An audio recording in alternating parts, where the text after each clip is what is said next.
ని స్ట్రెచ్ చేసుకుంటూ ఎదురుగా ఉన్న విస్కీ బాటిల్ వైపు చూశాడు. వెళ్ళి ఆ విస్కీ బాటిల్‌ని చేతిలో తీసుకొని నోటి దగ్గర పెట్టుకొని అంతలో నేత్ర గుర్తు రావడంతో పడుకుందా? ఇంకా వెయిట్ చేస్తుందా?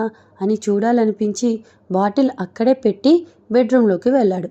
అంతే ఆ బెడ్‌రూమ్‌లో తన అడుగు పెట్టగానే పువ్వుల పరిమళం. బెడ్ పైన ఉన్న నేత్రను చీరలో చూసి ఒక్క క్షణం షాక్ అయ్యాడు. ఏంటి ఈ పరిమళం? నా చెలి తనువు నా కోసం పంచిన ప్రేమ పరిమళం. నిండు చందమామను సైతం తక్కువ చేసే నీ తనువు నా మనసుతో చెప్పింది నిన్ను నాలో కలుపుకోమని. సప్త సముద్రాలలో ఉన్న నీటినంతా ఓ బిందువుగా చేసి దాచిన నీ నాభి అంటుంది మనం ఏకం కావాలి అని.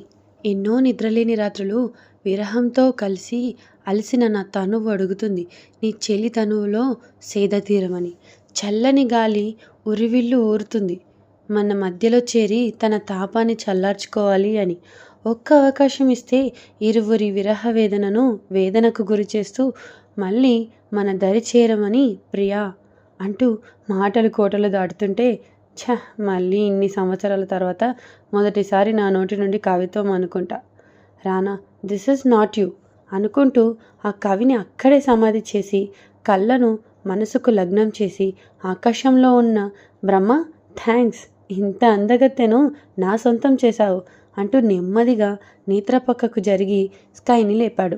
లేవటంతో తోక ఊపుతుంటే చూస్తూ ష్ అంటూ సౌండ్ చేయొద్దు అంటూ సైగ చేసి తనతో పాటు రమ్మంటూ ఆ బెడ్రూమ్కి అటాచ్డ్గా ఉన్న రూమ్లోకి తీసుకువెళ్ళాడు.